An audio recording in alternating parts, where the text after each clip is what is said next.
Today is our first day of a Facebook Live conversation.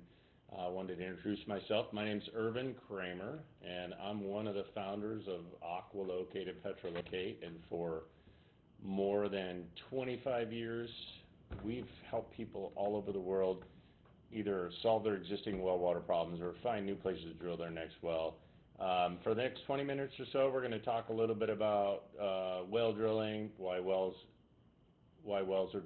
go dry or why they are drilled dry, other technologies that are used to reduce risk, and how the Seismoelectric system works, and amongst other things. So a little bit of background for us. So in about 1999, sometime in 99, we had our first well drilled and not go dry, but stop producing the kind of water it was initially.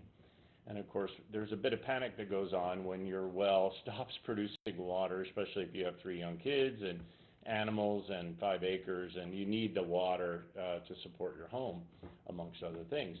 Anyway, we started doing some research and trying to find a solution to that problem, and after many phone calls, and even though the internet was kind of in its infancy, we did as much research as we could online to try to solve that water problem. And in that research, in late 99, maybe early 2000, I found a company that was relatively new out of the UK that had a technology that seemed like it might be a solution to our problems. Fast forward to 2001, again, our well was still dry. We hadn't solved that problem. It wasn't dry, it failed. But we kind of hadn't solved that problem, but we decided we were going to start a small company with this equipment. I was in law enforcement at the time, and I thought, well, I could help other people. There's got to be other people that have the same problem. So I convinced my other business partner / founder that we should start this small company, help other people, help solve our own problem, bought the equipment, and started helping people all over kind of a region, mostly the northwest part of the United States. Anyway, so we started this company, the company took off, and now we've been doing for more than 25 years. So one of the questions that I get a lot and that I think about a lot is, why do wells go dry? Well, truth is, based on my experience, wells don't actually go dry. What happens is they fail either during the drilling process because of lack of proper completion of the drilling process, or after it's drilled, the wells fail because of design problems. So let me give you a couple examples. If a well is drilled in an area where it's common to just drill the well, put a steel casing in, and then rely on the water to come up through the bottom of that steel casing. And I actually looked at a well report today that was that exact same design. They put a solid steel casing all the way down to the bottom of the well, and then in the bottom of the well, the driller indicated that they hit a sand formation. So that driller was relying on that water to come up through the bottom of the well. The problem is, over time, water isn't the only thing that comes down into the formation that goes past that pipe and then up through the bottom of the well. There's other material that comes down there, like clays and silts and things like that, that are naturally present in the aquifer, especially when the driller doesn't develop the well and clean it up. So over time, they'll start to clog up those little pore spaces that are in that sand. So you imagine dumping clay into sand, and that clay will start to settle down into the bottom of that borehole, or near the bottom of the borehole, and then it will start to slow the progression of the water come in, because water is going to take the path of least resistance. So as that resistance, because of the clays and silts and stuff, increases, water stops coming into the well, and then all of a sudden the well looks like it's gone dry, and a lot of people believe that it's gone dry. And then maybe in some cases, because of overconsumption by other wells in the area, maybe the well has gone dry. But in this particular instance, there weren't very many wells in the area, so it's very unlikely that, and there's not a drought situation or anything, and it's just not very likely that that well is going dry. It's failing because of bad design.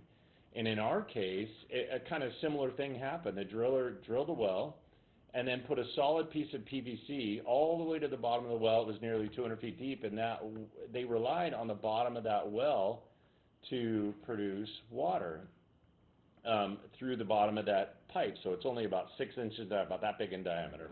And over time, the clay formation that it was in, the shale formation that it was in, started to kind of fall down inside the what they call the annular space. That's the space between the pipe they put in there and the borehole or the drilled hole. And material fell down in there, and then the well slowly reduced production until actually there was a point at our well where the well was only producing about, or the well was only producing about 1/10 of a gallon a minute. And you can imagine how desperate we felt trying to solve that problem. In fact, we were so desperate we created a water catchment system for rain. Fortunately, we lived in the Northwest, so we were able to catch some rainwater, but that wasn't a really good solution. But to my point, water wells really honestly rarely go dry. They're either poorly drilled or they're poorly designed, and the design almost guarantees failure. And wells fail for various reasons. Sometimes it's age and buildup of iron and other things that are in the well that are naturally in the water. They start to kind of clog the pore spaces, or the little spaces that allow that water to move in. And there's ways to mitigate that. The great news is there's a really good set of steps that if a well driller follows them, they'll reduce not only the risk of a well failing, they also reduce maintenance of the well if they follow these really basic steps of well drilling, and they increase the potential yield of the well. In fact, a well, you cannot determine the actual yield of a well unless the well has been fully developed or and has been properly pump tested. So you don't know if that well, what it will produce if you haven't fully developed the well, and I'll explain that in a future video. We'll talk about that a little bit more down the road. And we'll talk a little bit about a book that I wrote on this topic, but it's really important, those steps to be done, and actually most wells aren't done that way, or they're not completed properly. So one of the other things that's interesting is that there's a lot of different technologies that are used to help reduce risk for drilling process. So some areas really need some form of exploration because the risk of drilling either a low producing well or non-productive well are higher than other places. So there's various technologies used. One of the real common technologies, especially in various third world countries, mostly all over Africa, South America, and other parts of the world, they use various types of resistivity. And I only air quote that because some of the resistivity systems they use aren't actually really well designed. They claim to do something they can't do. Now, resistivity is a risk avoidance technique. It's not as good as ours, but we'll leave that alone for a second. For risk avoidance, you want to just anything you can do to buy down risk is a good thing. So in this case, resistivity, what it does is it measures the change in resistance of a formation. So the way it works is they'll send a current into the ground, and then they actually measure the echo, the response of that current. So they measure how the current changes over distance and depth, and then they infer whether or not there's water or not. Resistivity can't actually detect water. It sees a change in resistance or change in conductivity, and they infer the presence or absence of groundwater by that change in conductivity. The problem is a sandstone formation that might be wet but not permeable, that means it won't release water, could look exactly the same as a good producing aquifer. So when you're doing resistivity or completing resistivity exploration, if you're using it to find water, you could be tricked by the similarity between a wet sandstone that won't produce water and a permeable sand formation or a permeable sandstone formation that will produce water. So you could be kind of fooled by that process if you use that. In fact, resistivity, the best way to use resistivity is actually to look for fractured zones, because fractured zones look different than non-fractured zones, and that will help you sort of site a location or choose a location to drill a well or have other exploration done by, say, technologies that can actually image groundwater. Another real common technology that is used for groundwater exploration or to reduce risk is called VLF, and that stands for very low frequency. So VLF is kind of a monitoring tool. What it does is it records signals that are actually put into the earth by Navy communication channels, or low frequency Navy communication by and large. And those communication waves, or those frequencies, travel through the earth because they're really low frequency. They do a good job at passing through the earth, and what they do is they record that frequency, and the way it changes or where they're standing can help them determine, actually it can be used to determine different properties of rock, fractured areas, things like that. But a lot of people use it to try to pick sites for drilling a well. Again, it's a little bit of risk reduction. The problem is you're simply monitoring a signal and trying to determine how that signal changes, and then infer, that it's a fancy word for saying guess, if there's water where you see this potential fractured zone. Again, it can help you identify a fracture zone, but you don't know if there's water in there or not until you put a hole in the ground. And that's kind of where our technology, the seismoelectric technology owned by AquaLocate and PetroLocate, can really benefit. Even if you've had VLF done or resistivity done and had some potential targets identified, you can use seismoelectrics to confirm water, where other sciences simply monitor a signal that's being generated. So resistivity, they input current into the ground, and they measure the return current and then how it changes, and then infer water. VLF is just monitoring a signal that's put out by the Navy through the oceans, and then that travels through the earth, and they're just monitoring that signal, and how it differs from its source to where they're recording it can give you some indications of if there's fracturing and rock variations, things like that. But again, they have to infer that there's water. Seismics is the same. They send sound down and they record the echo of that sound. So it's sound, and it's monitoring the change of that echo to try to determine rock layering, rock fracturing, things like that. The difference between seismoelectrics and those is we generate a seismic event, but the only time we get a signal is if there's water, fresh water below the target, or oil or natural gas below where we're testing, because the oil or water or fresh or natural gas, it moves. The seismic energy creates a movement between the resistive liquid, fresh water, oil, or natural gas, and it causes an electric response at the interfaces. So basically, the beginning of the aquifer and at the end of the aquifer, you get an electric response caused by the movement of the water against the structure that it is contained in. And that electric response gives us information about, first of all, if there is something there, a liquid there, a resistive liquid there. It gives us information about the potential, basically the permeability, or how well that liquid moves within the structure. And then it can give us depth information, because we can measure the one-way seismic travel time. That's how fast that sound wave is traveling through the ground. We can measure that and determine where the zone occurs, thickness and maximum drill depth, where other technologies have struggled with that for various reasons. Again, they're not imaging water. They can see depth, but they only see depth based on structure change. They don't know if there's water in the structure, again, until a well is drilled, where our system is really a presence or absence system. So seismoelectrics is presence or absence, whether there is or isn't a resistive liquid below the target. Now, if there's no liquid, we'll get no signal. If there is conductive liquid, like salt water, which is superconductive as it increases in salinity, then we don't get a signal at all. So the salt water actually shorts that signal out. It disappears during the development of that signal, and we don't even record it at the surface. So it helps avoid drilling in areas where saltwater might be possible, like where I'm sitting right now here in Texas. It'll help you avoid those salty zones, because the signal doesn't reach the surface. It's absorbed by the formation. So one of the real-world applications that we would use this system for is for agricultural purposes or domestic purposes, you name it. If you're looking for fresh water, we can use it. So I'll give you a real-world example here in Texas. So we've done a number of projects for a large farm in West Texas, and they were looking for more water.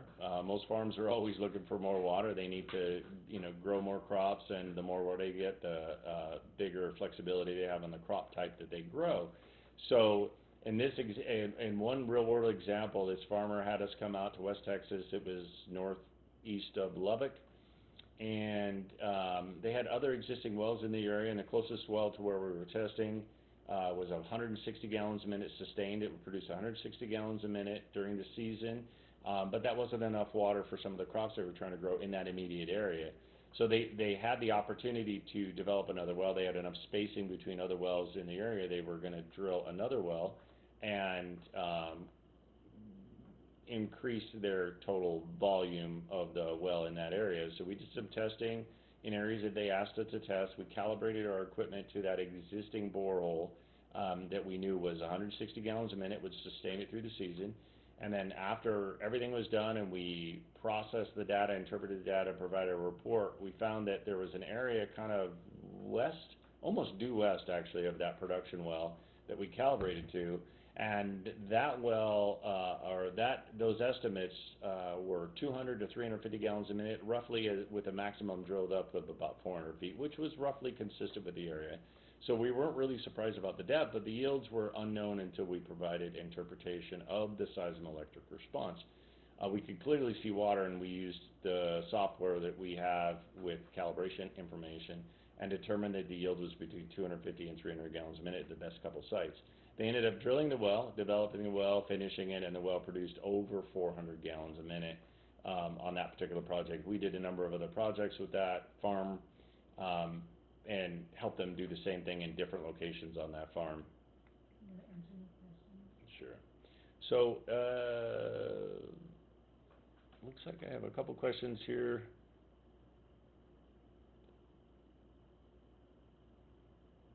So one of the questions I had is somebody asked, they're on 20 acres, they have an existing well, and they're wondering if drilling another well on that 20 acres would impact their existing well. So the short answer is not likely unless they drilled it very close to that existing well. So on 20 acres, there's typically, and it depends on the aquifer as well, but in this case, what I know about the aquifers, I believe they're in Texas, the probability is it wouldn't impact it. Typically, most drillers in this area use the same size pump for all their wells.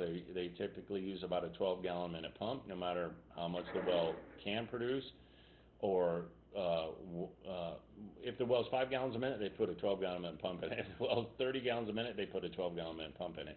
So in that particular instance, the probability is the second well on a 20-acre piece will not affect the other well, again, unless it's in very close proximity to that existing well. And certainly, if they want to send me more information, I can do some research and we can find out what the kind of the risk assessment is for that particular property. And to that point, if you guys need any help at all, whether you need our services or not isn't relevant to us. We'd love to do some research for you. We'd love to help you find the right place to drill your next well. We do it on a regular basis for free. We do research for free. We'd love to help you with that. If you just need some advice on how to talk to your well driller, what you need to know before you talk to a well driller or select a well driller, we would be happy to give you that information and help you kind of pull your risk down by just some simple research. Research pretty easy to do, and then we'll give you that information for free. If you need our services, we'll let you know. We'll give you some pricing on that, and the pricing is sort of subject to where you're at. But most importantly, we really like to help people. We've been on the wrong side of a failed well, and if we can help people avoid a failed well, which is more likely the cause of a non-productive well than there being no water. Just to circle back to that failed well, dry well topic, we've had probably dozens of experiences over the years where somebody called us and said, hey, my well is not productive. The drill said it won't produce water. And then after a little bit of research and looking at the information about the area and the well and the way it was drilled, we advised them to say, have the driller come back out and perforate the pipe. They have tools, they can perforate steel pipe, or pull the screen pull the liner they put in and put a screen in there. And in many cases, in fact, in most cases where we found that there was probably water where the driller said there wasn't any, and they went back in and either perforated the steel pipe where they said there was no water, or put a screen where they didn't put a screen, the well eventually produced water, and actually produced significant water. I can think of one example in Auburn, Washington, where we actually did some exploration. We told them where to drill, told them where to stop to drill. The driller came out and drilled a well 3 times deeper than we said they should stop at. And then the driller said it was not producing water at all. And what ended up happening in that situation is the driller actually put steel all the way down to the bottom of the well, and the water couldn't come in because of the formation that they drilled through. They needed to perforate that steel. So after some discussion with the property owner and consultation with a very experienced driller in Colorado, we, through the property owner, convinced the driller to come back out, perforate the pipe where we told them there was water, and after the perforation, the well produced over 6 gallons a minute. And I had a phone conversation with that driller prior to that perforation, and they told me that it wasn't going to produce any water at all. So, will that happen every time? Does that happen every time? I doubt it. I mean, certainly there are some areas where water is not as plentiful, and that's where our service can come in, because it's a lot cheaper for us to tell you there's no water than for a drilling contractor to tell you there's no water, typically. If you'd like us to help you in any way, if you need just some advice, some direction, please message us here on our Facebook page. We're really looking forward to talking to you again next week. We're going to try to do this on a weekly basis, and I'll get better at this, and hopefully I've provided you with some beneficial or useful information. We'd love to talk to you again. Again, this is Ervin with AquaLocate and PetroLocate, and we'll talk to you guys soon. All right, take care.